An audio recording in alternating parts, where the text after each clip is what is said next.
So in this week's episode, we are going to be talking about bias and particularly untraining bias and all the ways that we can look at the research around that and the specific behaviors we can engage in to make those changes. So from all of us to all of you, keep untraining. Training. Welcome to Untrained. Hey, Whitney. Good morning, Iris. Good afternoon, good morning, good evening. Good afternoon, good morning, Whenever you're listening to this podcast, we have another guest on that is actually one of your acquaintances, Whitney. So before we get to that, I'll do the formal bio. Sarah Cusick, is that right? Did I get that right? Sarah Cusick is the founder of Meeting House, where she provides executive coaching and consulting with a DEI lens. So that's where we're going today. Sarah has held senior roles in diversity, equity, inclusion, as well as learning and development at The Atlantic, which I subscribe to, which I told her, as a consultant with the Obama Foundation and supporting Teach for America alumni. She has coached leaders across industries and identities. Sarah's a proud ICF professionally certified coach, PCC, and was featured as a presenter at Columbia University's International Coaching Conference, speaking on the importance of cultural competency for coaches and leaders. So we've talked about this in the beginning. This is a heavy topic. When we put DEI out there, when we put belonging out there, it's going to feel like, oh my gosh, how are they going to go there? This is a heavy topic. But we're going to bring us together today to have a little bit of a lighter look at it. Not light, but taking, what did you say, Sarah? What did you call it? We can take the work, but not ourselves too seriously. Right. So that's how we're going to have the heart of this conversation. So Whitney and Sarah, how do you both know each other? Well, Sarah and I are both in a training together, a 6-month internal family systems training. And, you sort of hear little conversations and you see the Zoom bios. And I was like, ooh, I want to get to know that woman. So I reached out and we had a conversation and I was like, yeah, I want to get to know this woman. And as she was talking about the work she does, I thought, oh gosh, I want to talk about this on the podcast. And then since then, she and I have been in some practice groups together. And so I've had the opportunity to be coached by her. And I will say some really powerful turning points in my relationship with my book launch, which has been very intense, came through Sarah's coaching. So I also know her firsthand the power of her abilities as a coach. So I'm really excited for this conversation here today. Thanks, Whitney. Thank you both for having me on. So I want to just start off with the word belonging. I don't know how we do this in American culture or just culture in general. We take a word and we kind of run with it. So how do you define belonging given your background? And we'll start there. How do you define belonging? What does that mean to you? Yeah. It is one of those words that gets thrown around so much now and nobody even knows what it means anymore. It gets used in all these different contexts and it sounds simple enough, but it's so important to understand. There's this really cool research, and this is me nerding out on belonging research, bear with me, but it's really cool. So they looked at what leads to true belonging. And they break down the level of belonging that someone feels alongside the value that is attributed to their uniqueness. So bear with me. In other words, right, inclusion happens at the intersection of true belongingness. So when someone can bring their full unique self, whether that's to work or a social situation, or even for many people, their family dynamic, and that uniqueness is not only welcome, but celebrated, that is true belonging. And I'm just going to also add from Brene Brown's research, that's when we can do that for ourselves. That helps us feel a sense of belonging. If we can't do that for ourselves, it's harder to feel that in any community or culture. Yeah, it's so true. Sarah, you mentioned that you did work in an HR function. So you do have to think about these things. And the reason I'm saying that is we had Joanna Lowen on before. She is a former soccer player and she is a lesbian. She's a celesbian, she calls herself. But she did say, belonging to her doesn't mean like she's going to show up as all the parts of ourselves to every single scenario, but she feels like, for example, she goes and teaches soccer in places where it's actually very scary to be a homosexual in that arena. But she still shows up as herself, but there are parts of her that might not be on, she calls it like full volume. So, given your background and what we mean when you say like someone belongs or they bring themselves holistically to a scenario authentically, like what does that actually mean? Is it closer to what Joanna says, or what is it like in your experience? Yeah, that's so cool to hear her thinking around it. Yeah, I mean, I think it's also related to personal professional alignment, which is when like people feel like they can be their true selves across the different roles in their lives. So when they're at home, when they're, for me, when I'm in mom mode versus work mode, I'm still the same person. And like the example you just gave or she gave, there might be different parts of me that show up more prominently, but I'm not a different person. I can consistently be myself in all of those different settings. And to the point of belonging, feel welcome and celebrated with that true self, because the opposite of true belonging is pseudo-inclusion, where like you have to assimilate, you have to show up differently in order to match what's expected of you or what you're seeing as a model of success in that environment.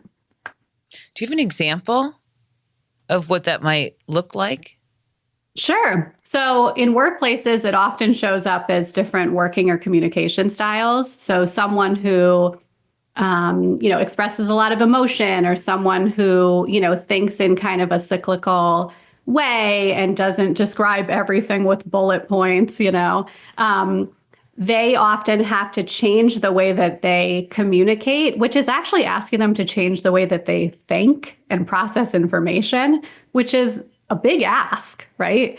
Then their thoughts aren't as clear. Their ideas aren't as compelling because they're having to do this like multiple step translation process to communicate it in a way that it's palatable to others, right? That it's being communicated in the way that they are seeing other leaders at their organization communicate ideas. That's a big ask. And, I think unfortunately people who feel a high sense of belonging naturally because, maybe they share background with a lot of the folks in their workplace or the folks in power, they don't even realize what it's like to not have that, right? And like most people have been in some situation where they've walked in a room and they've felt like an outsider, but it may be the exception for them. Whereas for a lot of folks from historically marginalized groups in most workplaces, it is the exception for them to feel belonging there. So, Sarah, you've been tasked with working with people on bias. So tell us a little bit more how you understand bias entering the picture of when we're thinking about belonging, particularly when it relates to workplace. Yeah, I mean, that's my sweet spot. I love working with folks who, and lots of people avoid it, right? I mean, you're both kind of laughing, but I love working with folks, especially folks with privilege who are in positions of power, who, are well-intentioned, but just don't get it yet. They just don't, because they've had belonging so naturally in so many different settings in their lives.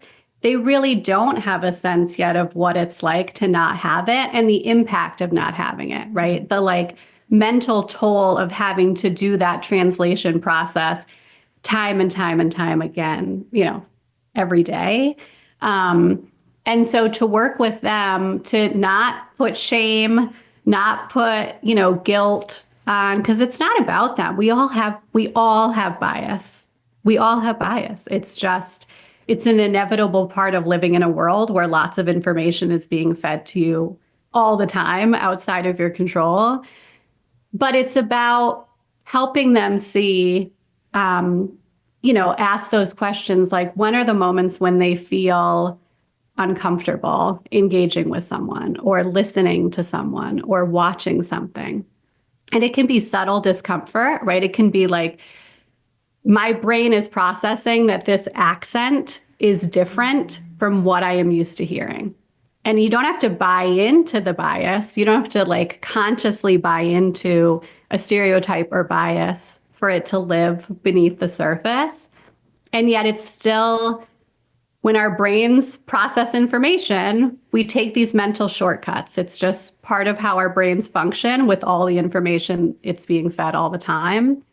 And so if we have had these biases or stereotypes creep into our systems through the media we watch or consume or whatever, our brains reach for them sometimes when they make those mental shortcuts.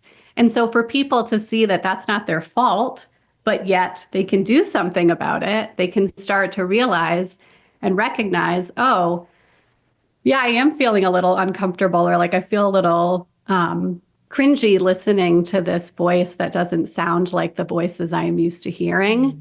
Where does that come from for me? What can I do about it? How can I listen to more of that?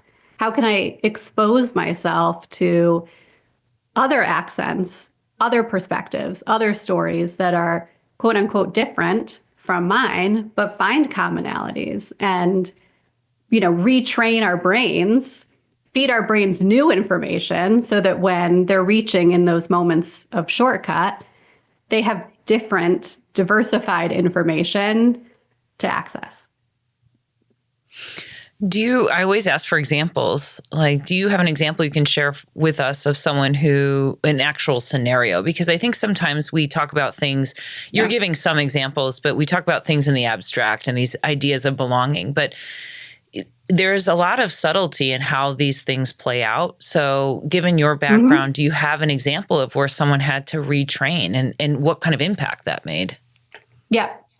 So I was working with this manager, middle-class white male, who, was managing a pretty diverse team.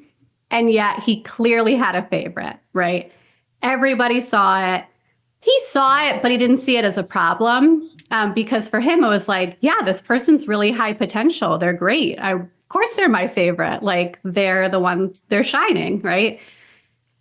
And when we broke it down, he started to see, and we used some 360 feedback to help him, to help create some awareness for him around this. He started to see that he was seeing elements of himself in this other person, right? Like, there were similarities in backgrounds, in education, in just honestly like sense of humor, working styles, like, they just had a lot in common. And so he saw the guy who was managing as like a younger version of himself. And he saw, so much wrapped into that. Like, he saw his own potential wrapped up in this guy. And like, they're just, because there was favoritism there, it played out in all these different ways. So this guy then had more visibility to leadership because he was being, his work was being elevated and highlighted. The guy had more opportunities to stretch because his manager was like, oh, he has so much potential. I want to give him all this new work, And so then the guy did shine. And then he was the one that was clearly positioned for promotion on the team. Like, it became a thing that was tangible because he had been given all of this intangible favoritism, which was based on shared experience, shared identity, shared background, you name it. And so once this manager started to see, like, oh, I'm missing that these other people have incredible potential. They just look and sound different, and they think about problems in different ways, and they come up with different solutions. It was, to be honest, at first it was a real shame moment because this guy was totally well-intentioned, good guy, values-driven guy, just didn't see it. And I think that's the case with a lot of the folks that I work with. Like, these are good people, and they just don't see it because they haven't had to. And so to create some awareness for them can be, this word also gets overused, but can be really transformational. Because then once they see it, they can't unsee it. And then it's not about guilt, it's not about shame, but it is about responsibility. And then they're like, oh shit, what do I do about this? And there's so many things you can do about it. And the work that Whitney and I are doing to learn about IFS, I'm super curious as kind of like a next level of learning for myself, because it's all about continuing to learn, right? Is like, how do we look at the different parts of ourself and where those come from? Like, where was that information fed to us? How did those biases attach themselves to us, even if we aren't conscious of them? And like, how can we look at them more closely? Again, not as like a point of fault, but a point of curiosity to raise that self-awareness and do something about it once you start to see it. I know. I find that internal family systems perspective so compelling and interesting. But you also talked about one way you work with people is feeding their brains differently and diversifying their experiences and sources of exposure. And you presented on this at Columbia University's International Coaching Conference. So I wonder if you could talk a little bit about what you presented and what the response was to it. Yeah. Yeah, I just think it's so important for anyone who has a role developing others, for them to develop themselves first. And that was a huge part of my own work and my own journey, was like, oh, I'm not showing up in some of the ways that I want to in the workplace. I mean, I wasn't all that different from this guy that then 10 years later I got to work with. Like, there were things that I did and favoritism that I had, and just like ways of working and preferences for those being the right or only way to work, that I had to work through and that I had to recognize for myself.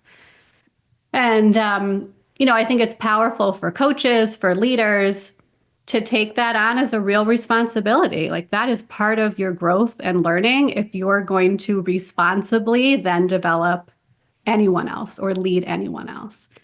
And unfortunately, I think for coaches in particular, when they haven't done their own work around this, and managers too, frankly, it does just creep in and it shades their perspective of like seeing the person they're coaching, the person they're managing's full self, or however much of themselves they want to bring to work.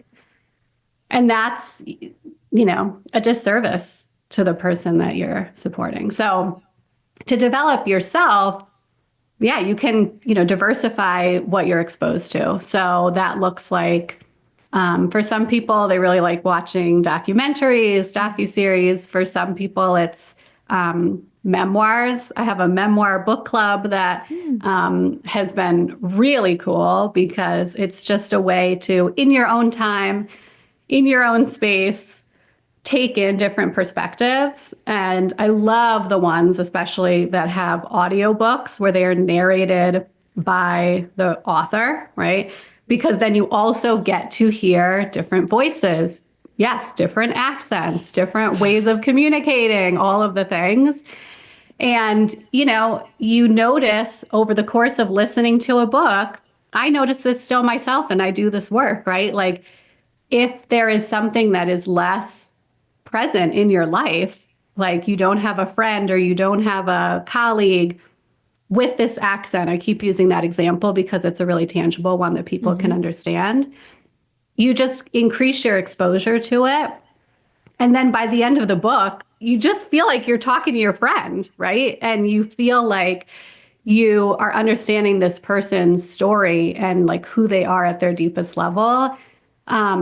In a whole new way. And you've done all of that by compensating them. You've purchased the book or whatever, compensating the author for their experience. So you're not just putting your learning or the burden of your learning on someone else. And it's not, curiosity killed the cat. Like, you don't want to just go into the world wanting to be more curious about people's perspectives and then asking people all these questions about their lives and how they've lived, because not everybody is in a place to answer those, or like should have to bear the responsibility of teaching you those things. But audiobooks or documentaries or like any pre-existing media where the author who has had that lived experience is benefiting from you consuming it. Those are great places to start.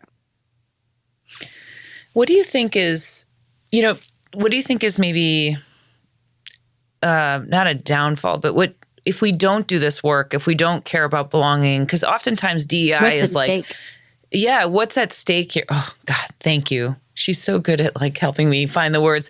What's at stake here if we don't do the work? Because oftentimes I find that DEI is kind of like, oh, that's nice. Let's just do a DEI over here. Or, oh, belonging. That's cute. So I want to really talk about what are the actual impacts and what's at stake here if we don't do the work or if a leader doesn't. Because I'll just finish my long-winded question is that, in some places, you could hire all the people that look like you. Totally easy, right? Because they have shared experiences. There are things I don't have to explain. I don't have to get to know you. I know your experiences. And I can keep my biases and I can have a whole flock of people that are similar to me. But what is at stake? Yeah. Yeah. And you know what? The work would go faster in some cases because you're just like in this echo chamber where everybody talks the same and thinks the same. So you're going to come to the same conclusions a lot faster and get agreement on them a lot faster. And you're all going to work in the same ways. So there's no tension, and that can be really attractive sometimes, right? But then you miss out on so much richness behind the work. You do end up in this world where everything is done in the same way. You are thinking about problems in the same way. You're thinking about solutions in the same way. So depending on the work you do, it can mean that you totally miss serving a whole constituency or customer base or, new audience. But also just within the work, you're staying in that echo chamber. And so there's both like the impact on the work that you do and the customers you serve, and then there's the impact on the people who work there. And, it's so much of the conversation has been about belonging as like a nice to have thing, but it's a basic human need. And if, companies will say like, oh, we want employee engagement, it's like, well, the way to get that is to have people who feel a sense of belonging alongside other things that are very important as well, like having a sense of purpose, having a sense of agency. But belonging is such an important piece of the puzzle. And again, I think people who just have it more naturally, don't necessarily know what it's like to not have it, or how that slows the work down, or how that inhibits the ideas that people bring to the table or the way that they express them. And it's a missed opportunity, again, for like workplace culture, but also for whatever work it is that workplace does. I'm thinking of Project Aristotle that Google conducted to really arrive at the psychological safety being the most important thing for diverse teams to work well together, and that the diverse teams were the ones that had the best outcomes. So when you think of psychological safety and you think of bias, and we all have been exposed to the elements of psychological safety, but what do you want listeners to know about psychological safety when it comes to bias? Yeah. Having a sense of belonging and psychological safety in the workplace, again, they're not extras, folks. Like they are not, bonus features. Like they are core pieces of having a functional workplace. And, I think part of what we can all do is figure out the ways that we each, because again, just as we all have bias, we all have preferences, we all have default ways of working and communicating and engaging with each other. Figuring out what we do that contributes to psychological safety or sense of belonging for others, and the things that inhibit it, right? And just like a self-check question when you're listening to new media can be, where do I notice myself feeling discomfort or whatever? It's like, where do I notice that I'm causing tension? Where do I notice that things aren't flowing well? What is my part in that? What is my role in that process? And as I said earlier, that was something that I had to start paying more attention to myself. And in having gone through that journey for me, it's so cool now to coach others who are at the beginning of that journey and who are just starting to have awareness around it and discomfort around it. And like, oh, people don't feel psychologically safe on my team. What do I do about that? I want them to, right? People who are really well-intentioned, but just don't know where to begin, even if they've bought into the idea that belonging and psychological safety are important. I'm curious. I've been excited to ask you this question. I'm going to go to the other side of the coin for a moment, thinking of some of my clients who are women who work in particularly male-dominated cultures. And, they've played along and now they find themselves at a place where they're like, I don't want to be working harder than everybody else. I don't want to be, have people expect that I will do all of these things. And they want to flip the switch a little bit, but it's scary and it's an upstream battle. So what would you suggest for somebody on that side of the coin who wants to change things, but they're already in play? Yeah. And I mean, when it's worked for you for so long, it's hard to say like, let me try to be a different way. I think what I've found with some of my, female executive clients is that they've gotten themselves in these patterns that they have picked up or observed have worked for predominantly other men. And they're like, oh, that worked really well for him, so I'm going to be more assertive. Or like, this guy's really outspoken in meetings, so I'm going to try that on, consciously or not, right? And in some cases, that's worked well for them, and it's served them well, and it's gotten them higher and higher on the ladder. And sometimes at a great cost, right? Because just like the person who, doesn't think in bullet points or leads with emotion, they've had to translate their own defaults through this lens of like, what does successful leadership look like here? Or what is executive presence? There's another term that we throw around all the time. Like, what does that look like? And because it's so based on dominant white male culture in most cases, it doesn't necessarily fit everyone. And it doesn't necessarily fit women and women of color in particular, which is a large base of my clients, that the things that they have picked up as being successful for others, to have those leadership traits themselves come at such a cost because they are not natural to them. And so then it's this process of, okay, what are the things that you have picked up from others? How do we separate those out from the things that are truly you? And that can be a really long process because they come from so many different places. Sometimes you've been wearing them for so long that you don't even know if they're yours anymore, or they've served you well, so you don't want to give them up. But that process of like, who am I as a leader? How can I shed the pieces that no longer serve me or that were never really mine to begin with? And then what does it look like for me to lead authentically? And there's this great, I won't cite them correctly because I don't remember exactly where this came from, but I was reading some piece around kind of a reframe on executive presence. And it was this group of women who had come together and they were saying, okay, well, to reframe executive presence, first of all, let's just call it leadership presence because it's not exclusive to executives, right? Needing to show up with presence. And then what if we like stripped away all of the pieces that were put on us, like, being polished and, being confident and being extroverted and, the list goes on.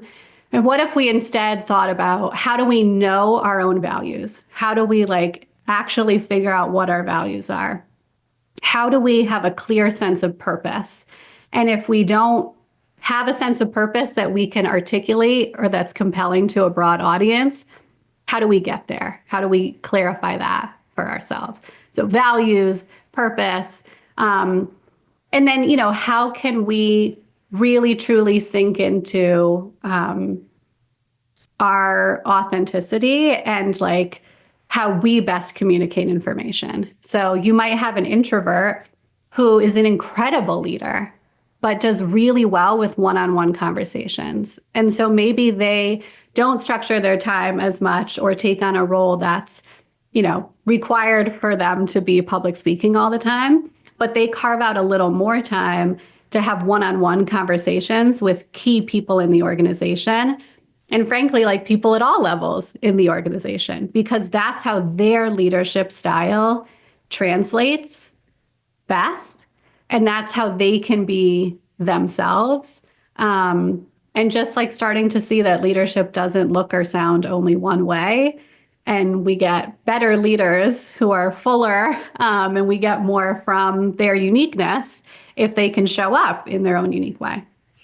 How much of the coaching do you feel like you're coaching people, the internal changes, right? So we're talking about here are some of the internal changes, but are there any sort of external changes they can make? Meaning, are there things they can ask for or shift? Because I've had these conversations before with diverse women with diverse backgrounds, feeling like they kind of have to fight a little bit, right? So we always think about, is this a scenario you're going to kind of push back on? Or is this a scenario you're going to think about, okay, how do I translate this for myself and shift internally, right? So it's not all just internal shifts, but your external environment at some point isn't supporting you. So do you... I know we can't generalize this, but what are some things we can do to ask for what we need so that we can tell this person who doesn't realize they have bias that there is some bias, right? How do we speak up for that in a professional way? Yeah. And who do we pull in so we feel supported versus isolated and vulnerable? Yeah. I mean, to your point, Whitney, like pulling in allies who maybe share background with the person who's exhibiting bias can be helpful. Sometimes the person who's experiencing it is not the best messenger. I mean, first of all, they shouldn't have to be the messenger, but they also may not be the most effective messenger because of this other person's bias and then like receptiveness to hearing feedback from them. And hearing that you have bias can bring up a lot of defensiveness and paralysis and all of those things. Yeah, I think it's like you can make these internal shifts, but it's also about navigating the world as it is. And, in community organizing, we talk about the world as it is and the world as it should be.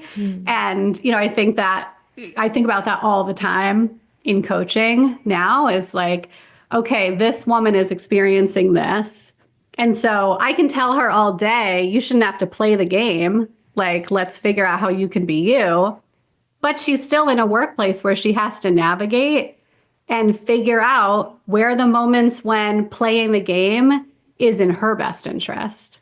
And how does she do that without feeling icky about it? And how does she do that in a way that still feels real to her, but is, realistic for the environment she's navigating? And, in some cases, it is calling in an ally, Whitney. And in other cases, it's just like figuring out which battles to pick and how much you're going to put up with and the toll that it's taking on you and whether you're okay with that. And some people, they can know they shouldn't have to play the game. They can know that it's a game they're playing. And they can step up and be like, you know what? I'm going to show them that I can play this game and then I'm going to get so high up that I am setting the rules. Well, yeah, that's I have a lot of clients who say, I can take on a DE&I role in my organization, or I can just be funnel my resources into being as successful as possible. And that feels like a DE&I role. Yes. And that should never have to be a choice. But yeah, I was just talking to someone the other day, Whitney, who was making almost that exact same decision. She had been nominated to take on the chair of a DEI committee role because she's the only, senior Black woman in an organization. Shocker. Like, this is just so common. And she was like, that's going to take me away from my core function. Yeah. And in my core function, I'm already having to do more work than others because I'm having to play this game. And so I'm like mentally exhausted. The DEI work's going to take me in an emotionally exhausted place. And it's really important work. And I really want to help with it. But in the decision that she made through coaching was she actually wanted to just be excellent in her role, because excellence in her role would set such an incredible example for others in the organization or others yet to join the organization for what an incredible Black female leader could do there. And that doing that would get her elevated eventually to the seat where then she can fold DEI into everything. And it's no longer even a standalone committee. It's just a thing that like everybody in the C-suite co-owns, which is the ideal, but doesn't always work that way. Yeah. And I think that's a bit of a trap in so many ways in our culture. If I get here, I will have the freedom, the creativity, the power, So I'm going to push on. But then you are many times not allowing that for yourself in the current day to day. And that the excellence and the power isn't promised. Yeah. Or they get there and it's just a setup, unfortunately, because the other systems and power in place, you know, even if you get to the CEO role, you can have a board that's bringing a lot of bias, where nothing that you do, even if you're doing it 10 times better than the prior leader, nothing that you do is quite good enough because there's just so many layers there. So along these lines, what do you tend to, I'm sure it's individualized and you listen to your client, but like, what is your hope for people in this process who are, if I just get enough excellence and power in the next role, then, you know, I can rest a little and I can be excellent. Yeah. I mean, like you said, it's different for everyone, but I think even for myself, I have found like you can spend so much time on the steps or on the rungs of the ladder to get to this magical promised land, you know, at the end. But if you're miserable on every step or if you're, you know, causing yourself pain on every rung of the ladder, one, you're not really going to enjoy it when you get there. You're certainly not enjoying the ride. And a lot of times that like promised land doesn't exist, or the like power that it should come with, especially for folks from historically marginalized groups. When they get there, it's the power or the like authority that should come with that role, or that has come with that role for others, isn't necessarily a given for them. And so it's, okay, how can we enjoy the rungs on the ladder or find rungs on a different ladder that you're enjoying, you know, not to be corny, but like it's the journey, not the destination. But like everybody deserves to love their work. And there's enough work out there and really cool people. Like everybody deserves to love their work. I want everybody to love their work as much as I love my work. I think everybody deserves that. And so how can we like find them work and workplaces that appreciate their value such that each rung on the ladder is rewarding in and of itself. And then if and when it leads to something, you know, that they've idealized at the top, they're much more likely to enjoy it there. They're much more likely to have a sense of who they are and how they want to lead there, because they're not picking up all of these other pieces that are put on them along the way. But also if they get there and it's not what they expected, they haven't just wasted 10, 20 years of their lives climbing that ladder. But I think it's like, there's two different sides of this. There's the folks who have some aspects of privileged identity, who are starting to have some awareness around their bias and they want to work through it. And then there's folks from historically marginalized groups or who have aspects of historically marginalized identities who are navigating systems and structures and workplaces and a world that is really not set up to fully see their value. And so coaching for each of those looks really different.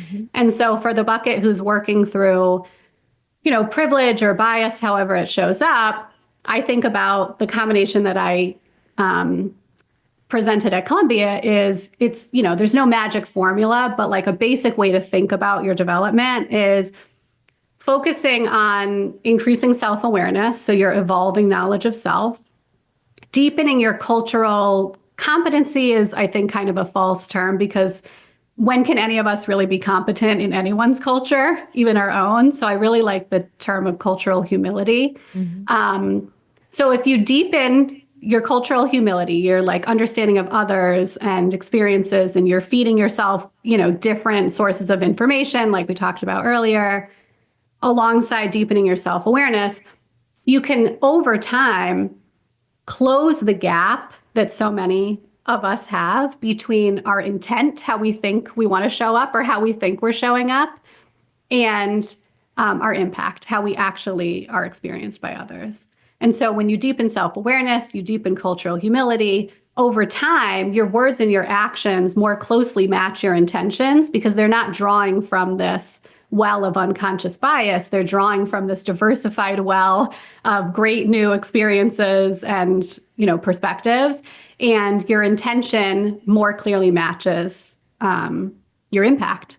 I love this. I love this mindset shift. Thank you. I think it's like all of this, right? It's seemingly really simple, but just that slight nuance can be helpful for people to focus their time, because a lot of people want to do something about this, but they don't really know where to begin.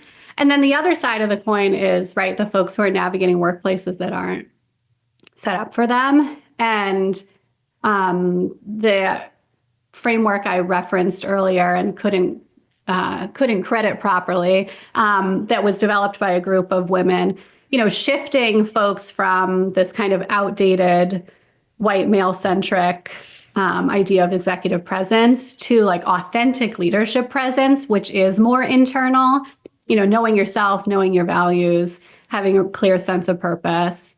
That can be really helpful in shedding some of the stuff, like we spoke about earlier, that we just take on from so many different places over the course of our lives, and better tuning in to who we are as leaders, and then finding workplaces that are ready for it. Well, anything that you want she summarized everything so she beautifully. Did it for us. I know. I was like, we don't need a summary. Yeah. I mean, I was just going to say, to the point of like being, closing that gap between your intent and your impact. So many of us want to be perfect at that. Once we want to get it right, and then we want to never go back. And it's inevitable that you're going to slip up. It's inevitable that you're going to say the wrong thing in the wrong moment sometimes. And so it's not about being perfect. It's about being intentional. Yeah, I would say one takeaway that really resonated was what we're feeding our brain, and the intentional feeding of our brain new material for it to draw from to counter the material it has been exposed to. What is your takeaway, Iris, or one of yours? I think that the work of DEI and belonging isn't just a side of the table thing. And it's a constant piece of work for every human being to do at all times, whether you're a leader or not. Knowing yourself, knowing what you care about, knowing your biases, those are all important human qualities, not just leadership qualities. I think it's an important part of everyone's lives if we're living in community. So that's what I'm taking away. We're always ever evolving and doing this work. And you said it well, Sarah, earlier, that everyone has a responsibility to do this work. So that's what I'm taking away from that. So Whitney, what do we say at the end of every podcast? Well, I think this word is particularly applicable to the episode. Keep untraining. Keep untraining. If you like what you hear, please go to Apple Podcasts. Give us a shout. Give us a review. Like us. We would love that for you to be part of our tribe. We're also on LinkedIn, so you can go there and find Untrained Podcast on LinkedIn. See you next time.